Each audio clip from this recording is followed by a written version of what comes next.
पर्दे के पीछे रहता है, जो एक्टर रहते हैं वो आगे रहते हैं। फौजी की कोई मीडिया कभी कुछ नहीं दिखाती है कि ये कैसे रहते हैं, क्या करते हैं, कैसे खाते हैं, कैसे अपना सामान ले जा रहे हैं करके। आज जे न्यूज़ का हम बहुत बहुत आभार प्रकट करते हैं। जो आतंकी हैं वो बिल्कुल यूनिट के नज़दीक तक आ जाते थे, इसलिए यूनिट से बाहर बिना प्रोटेक्शन के जाने का ऑर्डर नहीं था। जम्मू कश्मीर में ऐसा है कि कब कहाँ से गोली आ जाए कोई भरोसा नहीं रहता वहाँ पे।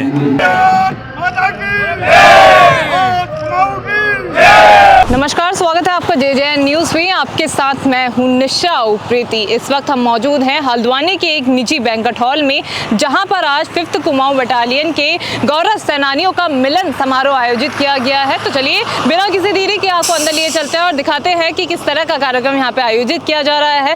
सेना जो होती है वो हमारे देश की रक्षा करती है, बॉर्डर पर ये लोग जो है वो तैनात रहते हैं और कुमाऊं रेजिमेंट को इन्हीं लोगों ने हमारे देश में एक अलग दर्जा दिलाया है। तो बिना किसी देरी के चलिए आपकी बात कराते हैं सैनिकों से, पूर्व सैनिकों से, और उनसे जानते हैं कि किस तरह का उनका एक्सपीरियंस रहा है। नमस्कार। नमस्कार जी। आपका नाम? मेरा नाम कैप्टन बहादुर सिंह महारा। आज आपकी ओर से यहाँ पे मिलन समारोह का आयोजन यहाँ पे किया गया है। किस तरह का यहाँ पर मिलन समारोह आज किया गया है? अब मिलन समारोह तो जैसा होना था वैसा नहीं हो पाया, क्योंकि कुछ हमारे भूतपूर्व सैनिकों की भी मजबूरियाँ थी और कुछ बीमार लोग भी हो गए। और वैसे मेरी तरफ से जो भी यहाँ प्रोग्राम वगैरह मेरे कार्यकर्ता थे उन लोगों ने बहुत अच्छा किया है। और बाकी मैं यहाँ के जो मीडिया बंधु आए, ये संगीतकार आए, जो भी प्रोग्राम देने वाले आए, उन लोगों ने बड़ा अच्छा प्रोग्राम दिया। मैं अपनी तरफ से और अपने सहपाठियों की तरफ से आप सब मीडिया वालों को बहुत बहुत धन्यवाद देता हूँ और भगवान से प्रार्थना करता हूँ कि आप अगले साल हमारे इसी समारोह में पुनः फिर दर्शन देंगे। धन्यवाद। सर, जैसे कि कुमाऊं रेजिमेंट में आप लोग थे सारे के सारे, तो वहाँ की कुछ ऐसी आपकी कोई याद हो जो हमारे दर्शकों के साथ आप शेयर करना चाहते हैं? सर हंसने भी लगे हैं। जी, मैं 1961 की मैं आर्मी ज्वाइन किया। वहाँ से मैं आगे बता सकता हूँ। मैं जब ये पलटन खड़ी हुई उस समय में रिक्रूट था। रिक्रूट ही मैंने यहाँ से की और पलटन की जितनी भी स्टोरी हुई उसके बाद सन 62 की जब लड़ाई लगी तो उस समय हम ये जो आज आर्मी ग्राउंड कहते हैं वैसे इसका नाम हवाई जहाज़ ग्राउंड कहते थे पहले, एयरफील्ड। यहाँ पर आए और यहाँ पर हम एडवांस ट्रेनिंग कर रहे थे। तो 18 नवंबर 1962 को जब लड़ाई लगी तो हमको अचानक रेल में बैठने का ऑर्डर मिला। विदिन 8 घंटे के नोटिस में हम चले गए, लेकिन वो सन 62 की लड़ाई लगभग 24 घंटे के आसपास की हुई जो हुआ। और तो हम यहाँ से रास्ता लगे तो सिलीगुड़ी चले गए, कैंपिंग किया। उसके बाद पलटन बिनागुड़ी गई, बिनागुड़ी में भी कैंप बनाए। फिर भूटान बॉर्डर गए, वहाँ भी कैंप बनाया। उसके बाद हम सिक्किम में चले गए, वहाँ रहे हम छांगो झील के पास। पहले 5 मील स्टोन है, छांगो झील है, उसके बाद नथुला 1963 और पक्की याद नहीं है मेरे को, 63 या 64 की बात है। उस समय हमारी एज ही बहुत नियर अबाउट 20 ईयर्स के आसपास होगी। तो हम लोगों ने नथुला से एक LRP की, लॉन्ग रेंज पेट्रोल कहते हैं उसको, जो पूरा स्नो एरिया में किया। नथुला, याकला, साबुला और चोला ये वहाँ के पहाड़ियों का नाम था। वहाँ से गुजरते हुए 1 महीने की LRP करने के बाद हम नॉर्थ से सिक्किम निकले, जहाँ पर हमको एक ब्रिगेड का भूल गया नंबर अभी, वहाँ हमको रिसीप्शन किया आर्मी चीफ ने यूनिट को। और हमारे उस समय CO थे लेफ्टिनेंट कर्नल झलन साहब, 2IC थे KTGS छटवाल साहब, जो बाद में भारत कुमाऊं की कमांड की। और उस समय जो LRP हुई उसमें हमारे आदमी की क्षति तो नहीं हुई, लेकिन करीब 12-13 खच्चरों को मारा गया क्योंकि उनके टांग टूट गए थे। नमस्कार। नमस्कार मैम। आपका नाम? मेरा नाम कैप्टन TS सुयाल। तो सर, जैसे कि कुमाऊं रेजिमेंट को आप लोगों ने एक अलग ही पहचान दिलाई, आज पूरा देश कुमाऊं रेजिमेंट को जानता है। तो कुछ एक ऐसा किस्सा, अगर आपको मज़ेदार किस्सा हो आपकी जर्नी का, जो आप हमारे साथ साझा करना चाहें? हमारी जर्नी तो वहाँ मैम ऐसा कुमाऊं स्काउट में कुमाऊँ 5 कुमाऊँ में रहा मैं और कुमाऊँ स्काउट में रहा। तो 5 कुमाऊँ में हम लोग जब मैं पोस्टिंग गया तो 5 कुमाऊँ उस समय जम्मू में थी और छत्तीसगढ़ जो बॉर्डर था वहाँ पर हम रक्षात्मक डिफेंसिव ऑपरेशन में थे। ऑफेंसिव मतलब अटैक करने का ऑर्डर नहीं था हमको। तो लड़ाई के बाद जो भारत और पाकिस्तान में जो एक कॉन्फ्रेंस हुई थी छत्तीसगढ़ में, जो एक चौकी है, उस चौकी में उसका पूरा प्रबंध 5 कुमाऊँ ने किया था। तो उसके बाद कुछ जीते हुए इलाके जो थे वो पंजाब में लौटा दिए गए और J&K में नहीं लौटाए गए उस समय के शर्त के मुताबिक। और वहाँ से हम लोग फिर इधर सिलीगुड़ी की तरफ गए, फिर मिज़ोरम में गए। मिज़ोरम में मैम उस समय हॉस्टिलिटी थी, आतंकवाद बहुत ज़्यादा था। जो मिज़ो आतंकी हैं वो बिल्कुल यूनिट के नज़दीक तक आ जाते थे, इसलिए यूनिट से बाहर बिना प्रोटेक्शन के जाने का ऑर्डर नहीं था। तो कई बार ऐसी नौबत आई कि हमारी गाड़ियाँ जो हैं मिज़ो के एम्बुश से मतलब बचते बचते बड़ी मुश्किल से बची। उनके एम्बुश का जैसे पहले पता लग गया तो हमने गाड़ी का रूट डाइवर्जन कर दिया या प्रोटेक्शन मंगा लिया यूनिट से। तो वहाँ पर ऐसा था मिज़ोरम में। तो कभी आपकी जर्नी में कभी ऐसा सिचुएशन आई जब आपको प्रेशर बहुत ज़्यादा था और समझ नहीं आ रहा था कि अब क्या करें आगे करके? मैम ऐसे तो समय आप फौज में आते रहते हैं, जैसे एक साथ ही कई काम आ जाते हैं ना। उसके बाद हम लद्दाख में भी रहे, लद्दाख में उसके बाद यूनिट जो है सियाचिन गई, लेकिन मेरी पोस्टिंग रानीखेत हो गई थी इसलिए मैं सियाचिन नहीं जा पाया। ऐसे तो आते रहते हैं मैम, अब ऐसे पर्टिकुलर तो मुझे याद नहीं है, कई बार होता है ऐसा। जैसे हम बेंगलोर में थे, पीस लोकेशन थी, तो वहाँ पर एक ऐसा सिस्टम था ब्रिगेड का कि हर शुक्रवार को एक नाइट रूट मार्च होता था जो 8 किलोमीटर से शुरू हुआ और 8 के गुणक में, 8 के मल्टीपल में 8, फिर 16, फिर 24, फिर 108 तक हम गए उसमें। 108 किलोमीटर तक समझ लीजिए, पूरे रात भर चलते रहे हम लोग। दूसरे दिन 108 किलोमीटर हमारा 10 से 11 बजे पूरा हुआ।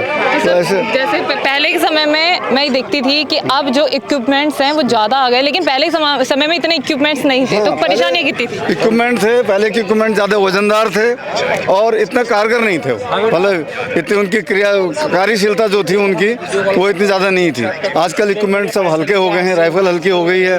पहले जो राइफल थी उसकी गोली से आदमी मर जाता था। तो बाद में यूएनओ में जब एक प्रस्ताव पास हुआ कि शूट टू किल मत करो, शूट टू इंजर करो, आप आदमी को घायल करने के लिए मतलब फायर करो।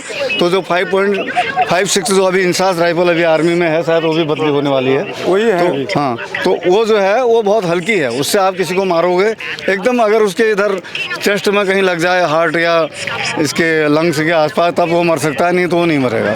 तो पहले वो उसका वज़न भी ज़्यादा था राइफ़ल का, उसको लेकर दौड़ना पड़ता था, इक्विपमेंट भी भारी होते थे। और हर चीज़ लाइट वेट हो गई, हर चीज़ हाईटेक हो गया। और देखा जाए तो आर्मी में अभी सब कुछ धीरे धीरे डिजिटल हो रहा है। बड़े बड़े हथियार जो हैं, टैंक हैं हमारे, या जो भी बड़े हथियार हैं, सब डिजिटल हो गए। नमस्कार। नमस्कार। आपका नाम? मैं सूबेदार रमेश चंद्र पांडे, 5 कुमाऊँ से ताल्लुका रखता हूँ और 87 का मैं भर्ती हूँ। तब मैं ड्राप सचिन ग्लेशियर में गया था, तब वहाँ पर हमने देखा, जब तो हमें पहाड़ी लोग थे, वहाँ पर जाके भी ये देखा पूरे चारों तरफ बर्फ़ ही बर्फ़ थी। उस समय पाकिस्तान की बहुत वो हो रही थी बमबारी। तो हम देख के बहुत घबरा गए कि हम वापस घर जाएंगे या नहीं जाएंगे। कोई हमें उम्मीद नहीं थी वहाँ पर जाके, इतना वो था पहाड़ियों में। 1 किलोमीटर जाने के लिए भी हमको एक नाइट सफ़र करना पड़ता था, उतना ऑक्सीजन की कमी थी वहाँ पर, सांस फूलता था। पीठ में ले जाके हमको अपना हथियार भी है, राशन पानी भी है। नहाने के लिए तो 6 महीने के तक हमको शेप करना और नहाना कोई वो तो वर्जित ही था। बोला कहीं कट गया जब तो वो घाव, यहाँ पर ऑक्सीजन की कमी है, कोई पूरा होगा नहीं करके, तो वो कुछ नहीं था। हमने जैसे कैसे हमारे वहाँ पर हमने अपने 5 कुमाऊँ ने बड़े अच्छे तरीके से 6 महीने निकाले सचिन ग्लेशियर में। सब कुछ पूरा कुछ घटना हुई वहाँ पर, इलाका ही ऐसा था, लेकिन पलटन का बहुत सराहनीय इतना अच्छा काम रहा कि उसके बाद हम दिल्ली में पोस्टिंग आ गए, तो पीस में आ गए, तो अच्छा कारोबार चल गया, अच्छा परिवार पल गया, बच्चे फैमिली मेम्बर उनके कुछ छुट्टी छाट्टी का हो गया। कोई 18 महीने में आया, कोई 24 महीने में भी आया। उस समय तो सीएल का तो कुछ था ही नहीं। यल इस समय जनवरी फरवरी में आ गया जब, तो वो अगले जनवरी फरवरी का इंतज़ार करता था फिर। तो ये था 18 महीने में भी हम छुट्टी आए। आजकल तो बहुत अच्छा हो गया, खाना पीना लत्ता कपड़ा। हम वहाँ पर उस समय उतनी फैसिलिटी भी नहीं थी, स्टोवों को लेके पीठ में जाते थे। आज के दिन तो करो हीटर वगैरह क्या क्या बन गए हैं। जब से मोदी जी आए उन्होंने अपने देश को बहुत संभाल लिया, उनके हम बहुत बहुत आभारी हैं। नमस्कार सर। नमस्कार, मैं सूबेदार बसंत 5 कुमाऊँ।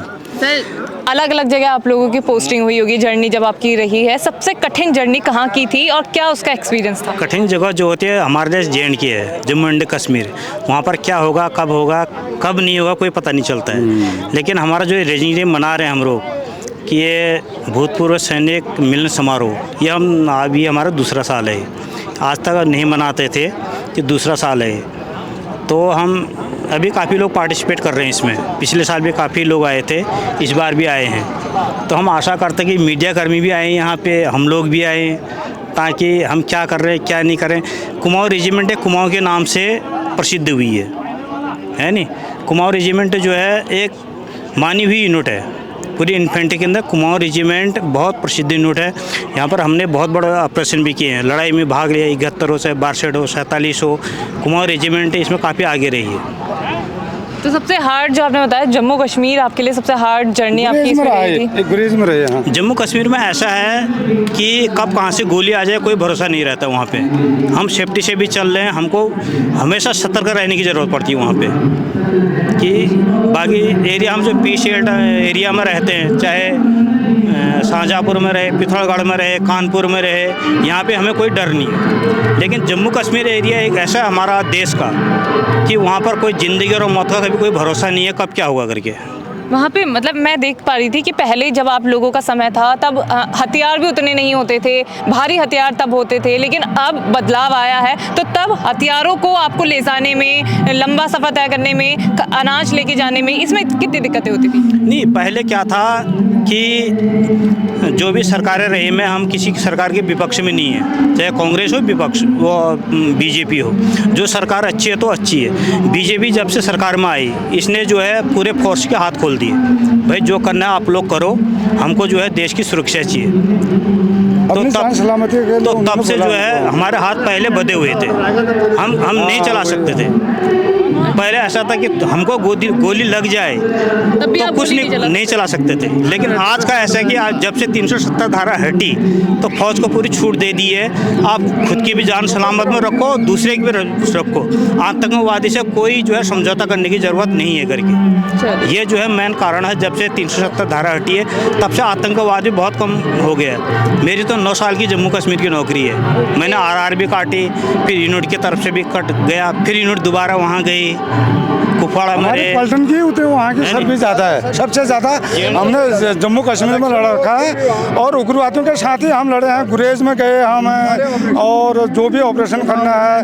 बीच में रहते हुए भी हम लोगों को पिथौरागढ़ में थे तो भी हम वहाँ JNK में गए, और बीच में रहने के बाद भी हम JNK की इतना वो किया है हमने तो। लेकिन बहुत सारे हमने साथी खोए भी। आज हम आपके सामने हैं, आप हमारे सामने खड़े हो, हमको बताओ करके, लेकिन बताने के में इतना हमें दुख होता है, वो बता नहीं पाते हैं आप लोगों को। जो भी है बहुत अच्छा है। चैनल का बहुत बहुत आभारी हैं जो आप लोग आके हमारी बातों को जनता के बीच में रखते हैं। एक फौजी अपना जीवन कैसे व्यतीत करता है, एक फौजी ही होता है जिसकी वजह से हम अपने घरों पर चैन से सो सकते हैं।